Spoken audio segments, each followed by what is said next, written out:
ईद करीब आ गई थी और अली के अबू शहर से जबरदस्त सा बकरा ले आए। ओहो हो, अली तो खुशी से नाचने लगा। ऐसा नाचा जैसे उसने बकरा नहीं पूरा लाहौर खरीद लिया हो। ओ मेरे बबलू, तू तो हमारा शहजादा है। तुझे तो मैं मेहंदी भी लगाऊंगा और कंघी भी खुद करूंगा। रात का सीन नहीं, लेकिन रात को छुप के आया एक कड़क चोर। ऐसा चोर जिसके पास अक्ल कम और लालच ज्यादा था। चोर आहिस्ता से खुद से बात करते हुए, इसे बेचूंगा, गोश्त खाऊंगा, नान नान नान, फिर खीर भी बनाऊंगा, मजा आ जाएगा यार। सुबह का वक्त, शोर शराबे वाला लहजा, लेकिन अगली सुबह चोर की चीखें गली में गूंज रही थी। बकरा खराटे मार रहा था, ऐसे जैसे ट्रेन स्टेशन पर माइक खराब हो गया हो।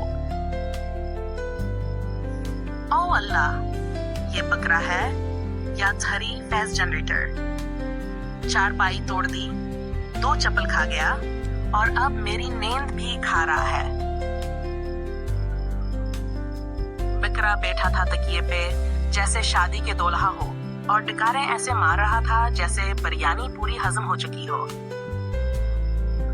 माँ कसमें, ये तो बकरे के रूप में भूत है। ये तो ईद से पहले ही मुझे कुर्बानी दे रहा है। बकरा भागता है, खिड़की तोड़कर बाहर निकलता। फिर क्या, बकरा जोर से दौड़ा, खिड़की तोड़ दी और सीधा गांव वापस आ गया। खुशी, बबलू वापस आ गया। ये कैसे मुमकिन है? बकरा खुद वापस आ गया।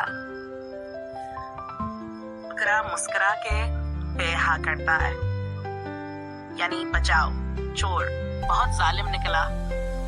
नरेटर सबक आमोज अंदाज में। और दोस्तों, कहानी का सबक ये है कि अगर किसी का बकरा चोरी करोगे तो कुर्बानी तुम्हारी पहले हो जाएगी।